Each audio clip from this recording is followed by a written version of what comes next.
Assalamualaikum warahmatullahi wabarakatuh. Salam sejahtera bagi kita semua. Perkenalkan, saya Didi Wahyudin, dosen tetap Prodi Sarjana Keperawatan dan Profesinus Sekolah Tinggi Ilmu Kesehatan Sukabumi. Video ini merupakan bagian dari unjuk kerja Tridharma Perguruan Tinggi dalam bidang pengajaran sebagai bagian dari proses sertifikasi dosen sekaligus sebagai bentuk komitmen saya dalam menyelenggarakan proses pembelajaran yang berkualitas, sistematis, dan berorientasi pada capaian pembelajaran mahasiswa. Dalam video pembelajaran ini, saya awali dengan menyampaikan penjelasan mengenai rencana pembelajaran semester yang akan digunakan selama 1 semester, kemudian dilanjutkan dengan penyampaian materi pembelajaran. Berikut penjelasan dari rencana pembelajaran semester dan penyampaian materi dari mata kuliah keperawatan komunitas 2 yang saya ampuh. Assalamualaikum warahmatullahi wabarakatuh. Waalaikumsalam warahmatullahi wabarakatuh. Ya, baik teman-teman semuanya, hari ini kita akan belajar terkait mata ajar keperawatan komunitas 2. Mata ajar keperawatan komunitas 2 ini yaitu adanya pada semester 6 di semester genap. Sebelum kita masuk ke dalam materi, saya ingin untuk membahas terkait dengan RPS di mata ajar keperawatan komunitas 2 ini. Ya. Ini untuk RPS-nya bahwa keperawatan komunitas 2 ini terdiri dari 4 SKS. 2 SKS teori, kemudian 1 SKS praktek, yaitu teman-teman akan praktek di laboratorium, dan 1 SKS lagi yaitu untuk praktek di lapangan. Sehingga teman-teman nanti di akhir ada praktek langsung terjun ke masyarakat. Kemudian ini capaian pembelajarannya bahwa di dalam keperawatan komunitas 2 teman-teman nanti diharapkan bisa memiliki sikap menghargai keanekaragaman budaya, pandangan agama dan kepercayaan serta pendapat atau temuan sosial orang lain. Untuk capaian di pengetahuannya, salah satunya teman-teman harus mampu menguasai teknik, prinsip, dan prosedur pelaksanaan asuhan keperawatan dan praktik keperawatan yang dilakukan secara mandiri atau berkelompok pada bidang keperawatan komunitas. Kemudian menguasai konsep, prinsip, dan teknik penyuluhan kesehatan sebagai bagian dari upaya pencegahan penyakit menular. Sedangkan untuk capaian pembelajaran mata kuliah ini ada sekitar 10 poin. 10 poin ini nanti akan kita bahas dalam 14 pertemuan. Adapun deskripsi mata kuliah ini adalah bahwa fokus mata kuliah ini membahas tentang asuhan keperawatan dan pembahasan yang terkait isu dan kecenderungan masalah kesehatan komunitas dalam konteks pelayanan utama dengan pendekatan dan peningkatan kesehatan, pencegahan penyakit, dan pemeliharaan kesehatan pada area-area khusus dalam keperawatan komunitas. Kemudian untuk materi pembelajarannya ini ada 14 pertemuan sesuai dengan minggu efektif kita. Selanjutnya ini untuk evaluasinya teman-teman. Untuk evaluasi tugas seminar ada 30%, kemudian untuk UTS UAS itu masing-masing 15%, kemudian ujian praktek 15%, kemudian praktek lapangan early itu ada 15% dan kehadiran 10%. Ini daftar bacaan yang baik teman-teman nanti cari sebagai panduan atau pendukung dalam proses pembelajaran mata kuliah ini. Selanjutnya ini dosennya, kita ada 7 dosen. Saya sendiri selaku korma. Kemudian syarat mata kuliah ini adalah harus lulus di dalam keperawatan komunitas 1.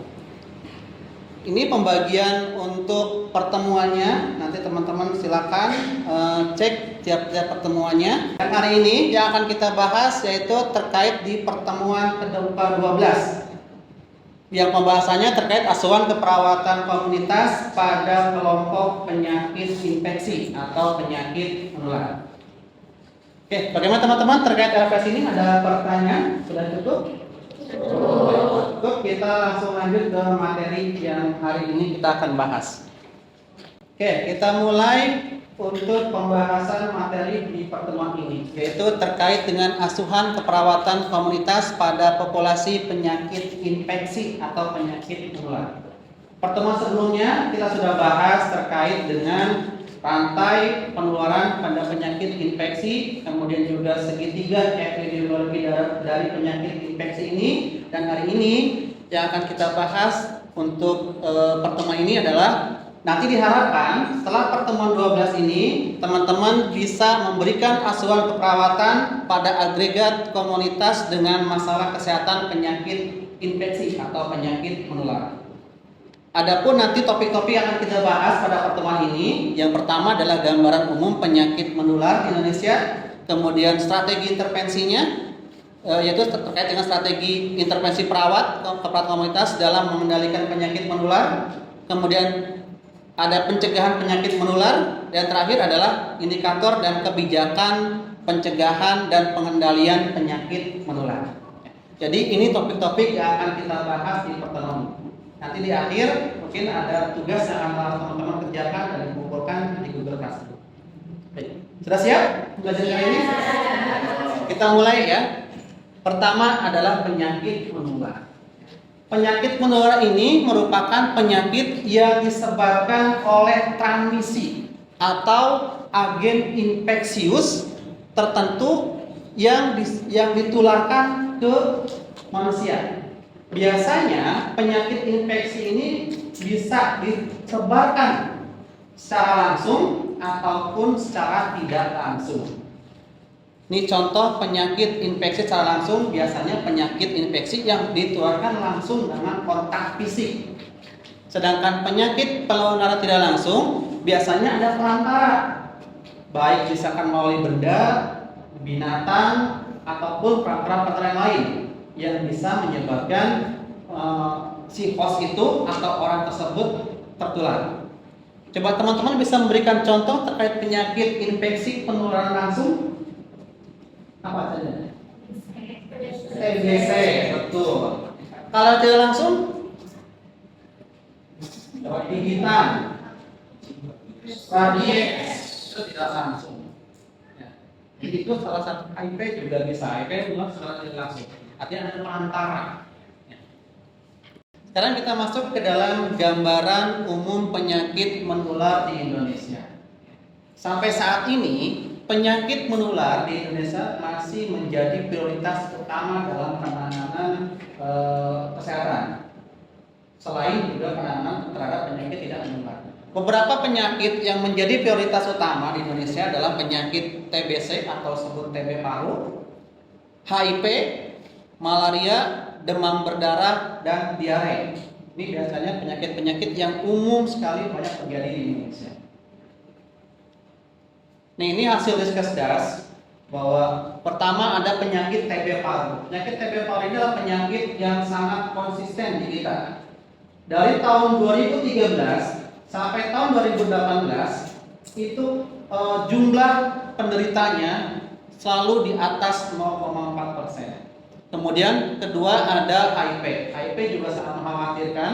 Kalau kita lihat datanya ada terjadi peningkatan antara tahun 2013 sampai dengan 2018, yaitu dari 0,32% menjadi 0,43%. Kemudian diare juga terjadi peningkatan dari 4,5 sampai 6,8%. Hepatitis juga terjadi peningkatan dari 0,2 sampai 0,4. Dan yang terakhir ada filariasis. Ini meningkat dari 0,05% menjadi 0,8%. Artinya dari data-data ini ternyata setiap program yang kita galakan terhadap pemberantasan penyakit menular ini masih memiliki PR. Karena kalau kita lihat tadi ini data-datanya masih terjadi peningkatan. Sekarang kita akan bahas salah satu penyakit yang paling banyak terjadi di Indonesia, yaitu penyakit menular. Di sini ada penyakit tuberkulosis, atau orang menyebutnya adalah penyakit TBC. Ada menyebutnya adalah penyakit TB paru. Penyakit tuberkulosis ini disebabkan oleh bakteri atau kuman? Bakteri. Bakteri apa? Mycobacterium tuberculosis. Jadi bakteri Mycobacterium di sini ini salah satu bakteri yang sifatnya sangat khas. karena dia memiliki kekebalan sendiri. Dia bisa tinggal dalam tubuh manusia, dia bisa diam sampai menunggu si hostnya itu turun daya imunnya. Ini disebut dengan reaksi dorman pada penyakit TB paru. Jadi ada kalanya misalkan teman-teman sedang melaksanakan asal perawatan pada orang penyakit TB paru, oh saya tidak terlihat masalah terkena tertular. Bisa saja kumannya sudah masuk ke tubuh kita, tapi dalam keadaan dorman atau tertidur. Dia melemahkan diri tanpa terdeteksi oleh imun kita. Menunggu sampai imun kita turun, baru dia bisa muncul dan muncul gejala TB paru. Tuberkulosis atau TB atau dulu dikenal dengan istilah TBC adalah penyakit menular langsung yang disebabkan oleh kuman Mycobacterium. TBC ini bisa menyerang siapa saja dari usia anak-anak sampai usia lansia. Kemudian hebatnya lagi, TBC ini tidak hanya menyerang satu organ. Karena kan kita biasanya paling banyak kita kenal dengan TB paru saja. Padahal TBC ini bisa menyerang semua organ. Tulang, kemudian juga bisa menyerang selaput otak, kulit, kemudian juga sendi dan sebagainya. Jadi semuanya bisa diserang oleh TBC ini. Ini gambaran situasi saat ini di Indonesia terkait dengan penyakit TBC ini. Pertama, secara global bahwa penyakit TBC ini sekitar ada 9.960.000 orang yang terkena atau terinfeksi penyakit TBC ini. Kemudian yang kalau lihat dari jenis kelaminnya paling banyak adalah laki. Alasannya kenapa laki-laki paling banyak?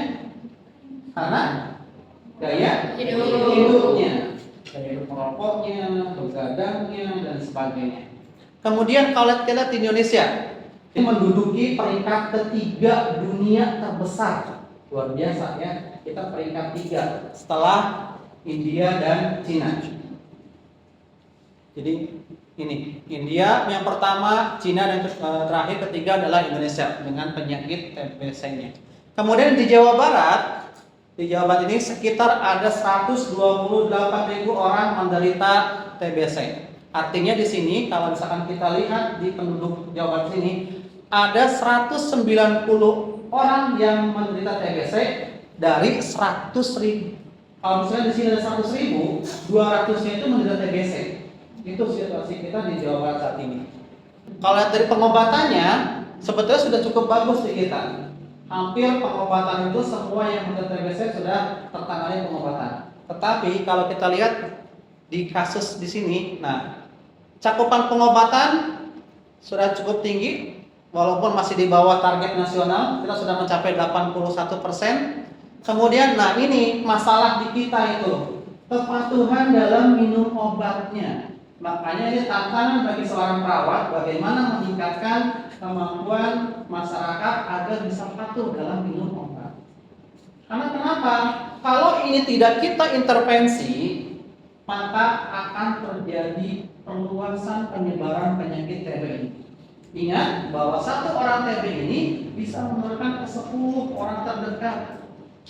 Maka perlu ini yang jadi kita waspadai ya, karena masih jauh dari target nasional. Targetnya 90, kita baru 64%. Nah, ini strateginya. Bagaimana sih cara penanggulangan dengan kasus-kasus tadi? Dengan tingginya angka TBC, dengan rendahnya cakupan pengobatan, keberhasilan pengobatan, maka ini yang harus kita lakukan strategi. Yang pertama adalah fokus pada upaya peningkatan deteksi dini. Makanya sekarang itu ada slogan untuk pengentasan masalah TBC, yaitu TOS TB. Apa artinya? Pertanyaannya, temukan, obati, sampai sembuh. Oke. Kemudian screening TBC pada populasi beresiko itu pada lansia, kemudian pada orang-orang yang dengan gaya hidup yang kurang sehat, misalkan yang sering keluar malam dan sebagainya. Kemudian juga investigasi pada kontak serumah, dan yang paling terbaru pada program ini adalah perluasan pemberian terapi pencegahan TBC atau singkatan dengan TPT. Ini program terbaru untuk orang-orang yang berisiko tinggi, kemudian kita berikan terapi ini agar dia tidak tertular pada penyakit TBC ini. Untuk penyakit TBC ini ada pertanyaan? Saya Pak. Ya, silakan. Oke. Baik Pak, izin bertanya saya terkait TPP. Siapa saja sasaran yang membutuhkan TPP dan tantangan seperti apa yang ada pada program ini Pak? Oke, baik. Ini pertanyaan yang menarik ya. Siapa saja sih yang harus mendapatkan terapi TPT ini atau terapi pencegahan TBC ini? Dan tantangan apa yang harus kita lakukan? Ada yang tahu sebelumnya siapa saja yang mendapatkan terapi TPT ini? Pertama adalah orang yang tinggal dengan penderita TBC. Jadi orang dengan kontak erat dengan TBC biasanya dianjurkan untuk mendapatkan terapi TPT. Yang kedua adalah kita itu sebagai petugas kesehatan. Petugas kesehatan apalagi yang dinasnya atau yang kegiatan sehari-hari bersinggungan dengan orang-orang penderita TBC itu juga menjadi sasaran pada program TPT ini. Kemudian yang ketiga adalah orang-orang dengan penyakit infeksius. Contohnya misalkan penyakit HIV. Kemudian penyakit-penyakit yang bisa menurunkan daya imun. Itu adalah orang sasaran juga terkait dengan program TPT ini. Jadi intinya sasarannya adalah orang-orang yang kontak erat dengan orang-orang yang memiliki risiko tinggi terkena penyakit TBC ini. Kemudian tantangan dalam penanganan terapi TPT ini, dan yang pertama biasanya adanya stigma. Disangkanya kalau minum obat TPT ini nanti dianggapnya dia sedang menderita TBC, sehingga banyak orang-orang yang menolak diberikan terapi TPT ini. Bahkan petugas kesehatan pun ada yang menolaknya. Dan alasan tadi enggak mau, karena saya sudah pakai APD dan sebagainya. Nanti strateginya adalah dalam penolakan ini bagaimana kita memberikan edukasi terkait pentingnya TPT ini. Ya, TPT ini pengobatannya juga sama dengan pengobatan TBC. Obatnya sama, tapi cara-caranya beda. Dia hanya diberikan dosis tunggal saja. Dan pengobatannya juga terlalu lama. Maksimal itu ya 3 sampai 4 bulan dalam dosis tunggal. Kalau dosisnya kombinasi itu 2 bulan sudah selesai TPT-nya. Oke, ada lagi pertanyaan? Cukup untuk TBC ini? Baik, kita lanjut ke penyakit yang kedua yang paling banyak di Indonesia, yaitu adalah penyakit HIV dan AIDS. HIV, apa HIV? Panjangannya? Oke. Ya. HIV ini adalah salah satu penyakit yang paling banyak di Indonesia selain TBC. Ini datanya teman-teman bahwa Indonesia ini pada tahun 2019 sekitar ada 50.000 orang menderita HIV dan Jawa Barat itu ada sekitar 6.000. Tapi kita lihat lonjakannya pada tahun 2023 dari 5.000 tadi sekarang sudah meningkat menjadi 531.000 orang dengan ODA. ODA itu apa? Sangat tinggi lonjakannya. Ya. Jadi kalau bisa lihat nih dari tahun 2019 ke tahun 2023 sangat tinggi sekali lonjakan penderita penyakit HIV. Selanjutnya ini kalau misalkan kita lihat dari distribusi penyakit HIV, ternyata penyebaran penyakit HIV berdasarkan populasi beresiko paling banyak itu adalah pada yang 18% ini, yaitu pelanggan pekerja seks atau partner seks dari populasi beresiko. Kemudian yang kedua adalah LSL. Apa LSL?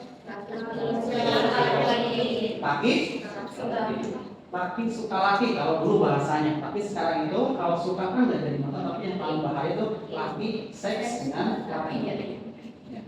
Ini yang paling tinggi, ada 17% penyumbang terbesar penderita HIV. Kemudian ada lagi yaitu berkaitan dengan pekerja seksual dan orang dengan memakai narkoba suntik, yaitu sekitar 12%. Inilah orang-orang yang berisiko tertular atau terkena penyakit HIV. Oke, ini cara penularan HIV. Yang pertama adalah dengan melalui hubungan seks, baik itu dengan vagina atau anal, kemudian juga dengan jarum suntik tadi, ya pada orang-orang narkoba, kemudian ada transfusi darah, kemudian ada penularan lewat ibu dan anak. Ini cara penularan HIV. Nah, ini kebijakannya pada program penanganan masalah HIV.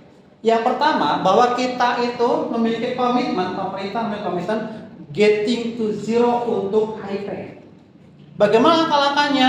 Yang pertama, turunkan atau tiadakan infeksi baru HIV. Jangan sampai ada lagi orang dengan penderita HIV. Yang keduanya adalah turunkan atau tiadakan kematian yang disebabkan oleh HIV, apalagi dengan keadaan berkaitan dengan AIDS. Yang terakhir, ini yang paling penting mungkin tugas kita, yaitu meniadakan diskriminasi terhadap ODA. Karena ingat, setiap penyakit infeksi itu akan selalu berdampingan dengan yang namanya diskriminasi, stigma itu selalu berdampingan. Orang dengan TBC dianggapnya bahwa TBC itu penyakit yang sangat memalukan di masyarakat. HIV apalagi. Makanya orang-orang ketika mendengar dua penyakit ini biasanya selalu jauh. Ini untuk strateginya. Yang pertama adalah penetapan KT-HIV di seluruh Paskes. KT-HIV di sini artinya adalah konseling dan tes HIV di seluruh Paskes atau pelayanan kesehatan. Kita setiap Sukabumi ini khususnya di setiap puskesmas sudah ada KT-HIV. Kemudian tes HIV ini sudah harus masuk dalam standar pelayanan medis. Artinya setiap paskes yang ada di Indonesia wajib melaksanakan KT-HIV ini. Itu konseling dan tes HIV. Makanya teman-teman sebagai seorang calon perawat nih harus bisa melaksanakan yang namanya konseling HIV. Karena ini peran kita penerapan KT-HIV di sini. Nah, ini sekarang strategi kita sebagai seorang perawat dalam penanganan masalah penyakit menular adalah dengan 3 strategi utama. Itu primer, sekunder, dan tersier. Primer kita galakan dengan cara promosi kesehatan, dengan perubahan gaya hidupnya, sanitasi hidupnya, sanitasi lingkungannya kita perbaiki. Sedangkan sekunder adalah dengan melaksanakan screening kesehatan. Itu melaksanakan pemeriksaan fisik, screening tanda gejala dari penderita TBC ataupun HIV. Kemudian untuk tersier adalah rehabilitasi dengan cara misalkan diisolasi ataupun sistem rujukan. Jadi ini peran-peran kita. Ketika kita misalkan pada populasi yang sudah berisiko belum terjadi masalah, maka lakukanlah pencegahan primer. Teman-teman akan penyuluhan kesehatan, lakukan perubahan pola hidup. Kalau sudah ada tanda gejala, lakukanlah pemeriksaan kesehatan dan berikan pengobatan yang tepat sesuai dengan gejala yang munculnya. Sedangkan tersier, berikanlah rujukan. Kira-kira pasien ini bisa ditangani di komunitas atau perlu rujukan ke paskesnya. Ya, sekarang kita bagaimana cara mencegah terjadinya penyakit menular, yaitu dengan cara pemecahan rantai transmisinya. Caranya adalah dengan cara pemutusan rantai penularan. Satu adalah dengan meningkatkan daya tahan tubuh masyarakat. Makanya perlu di sini program-program pendidikan kesehatan terkait dengan PHBS, Kermas yang digalakkan. Kemudian meningkatkan pengetahuan juga berarti promosi kesehatan kita terus ditingkatkan. Kalau sudah banyak terjadi penderita, maka kita lakukan isolasi atau karantina. Kemudian deteksi penderita karier atau penderita yang bisa menularkan ke orang lain. Kemudian ini pencegahan penyakit penularannya untuk masyarakat yang sudah kita curigai sebagai masyarakat yang beresiko, maka lakukan yang namanya good personal hygiene. Lakukanlah misalkan kebersihan dirinya, jemur kasurnya, ventilasi udaranya, kebersihan rumahnya. Kemudian good standard of nutrition, makan makanan yang bergizi, perhatikan makanannya. Kemudian germas, lakukanlah perubahan gaya hidupnya. Kemudian peningkatan imunologinya, peningkatan sistem imunnya. Dengan cara apa? Dengan cara melaksanakan perubahan aktivitas fisik minimal berapa? 30 menit sehari. Selanjutnya ini metode pendekatannya, yaitu misalkan pendekatan dengan program pemberantasan penyakit. Biasanya ini kalau kita lakukan kalau misalkan penyakitnya sudah semakin meluas. Ini kebijakannya, kebijakan pemerintah dalam penanggulangan masalah penyakit menular ada 2 kebijakan, yaitu kebijakan secara epidemiologi. Artinya di sini adalah kebijakan berdasarkan penilaian siapa sih yang paling berisiko dari trias epidemiologinya, apakah hostnya atau environmentnya yang kita tangani. Kalau misalkan penilaian ternyata faktor lingkungan yang paling tinggi, maka kita tangani penanganan sanitasi lingkungan. Kalau hostnya, maka kita tingkatkan PHBS-nya. Nah ini untuk program yang sekarang ada dalam program pemberantasan penyakit menular, yaitu ada penyihatan lingkungan, ada 6 upaya dan 5 upaya dalam upaya penunjang. Penyihatan pertama adalah penyihatan air bersih, kemudian penyihatan sanitasi, pengamanan limbah, hygiene, kawasan sehat, dan penyihatan tempat-tempat umum. Semuanya ini dalam upaya pemutusan mata rantai tadi. Sedangkan penunjangnya adalah lakukan imunisasi, kemudian juga surveillance atau kita mendata, kemudian mengkarantina bagi penderita yang kita curigai tertular penyakit menular ini, kemudian upaya kesehatan mitra atau kita berkolaborasi baik lintas program ataupun lintas sektoral. Oke, itu teman-teman terkait dengan asuhan keperawatan komunitas pada penyakit menular. Oke, ada pertanyaan terkait materi tadi? Ini bersama? Oke, silakan. Ini perkenalkan diri, saya Mariana. Untuk pertanyaannya, bagaimana peran perawat komunitas dalam menangani stigma yang dialami oleh pasien yang mengalami penyakit infeksi seperti HIV dan TBC? Terima kasih. Oke, baik, pertanyaan yang menarik ya. Tadi saya sudah jelaskan bahwa betul pada penyakit menular selalu berdekatan dengan yang namanya stigma masyarakat. Bagaimana sih cara penanggulangannya sih kita sebagai seorang perawat? Ada 2 yang minimal kita lakukan. Yang pertama adalah dengan upaya edukasi atau promosi kesehatan, dan kedua adalah upaya advokasi. Edukasi artinya kita memberikan penjelasan kepada masyarakat terkait penyakit menular ini, bahwa tidak semua penyakit menular harus dijauhi. Yang keduanya adalah advokasi. Advokasi ini adalah kita memberikan perlindungan kepada sasaran penyakit yang terkena penyakit tadi dengan cara memberikan dukungan sosial. Makanya kita rangkul tokoh-tokoh masyarakat, kita rangkul kader-kader kesehatan agar mereka menjadi support system bagi penderita ini. Jadi itu yang bisa kita lakukan. Oke. Baik teman-teman, itulah pembahasan terkait asuhan keperawatan pada penyakit menular atau penyakit infeksi. Oke, seperti yang tadi saya katakan bahwa di akhir di sini ada tugas yang harus teman-teman kumpulkan. Di sini ada sebuah kasus. Tekan teman-teman yang telah kasusnya ini, kemudian buatlah asuhan keperawatannya. Jadi tentukan diagnosanya apa, kemudian tentukan intervensinya dari prevensi primer, sekunder, dan tersier. Nanti tugas ini dikumpulkan di Google Classroom. Kemudian saya akan cek nanti paling kuat pengumpulan tugasnya adalah jam 8 malam hari ini. Ya? Oke. Demikian teman-teman untuk materi hari ini. Ini terakhir penutup bahwa sehat itu dimulai dari diri kita, dari keluarga kita, maka saya bisa, Anda bisa, kita semuanya bisa untuk sehat.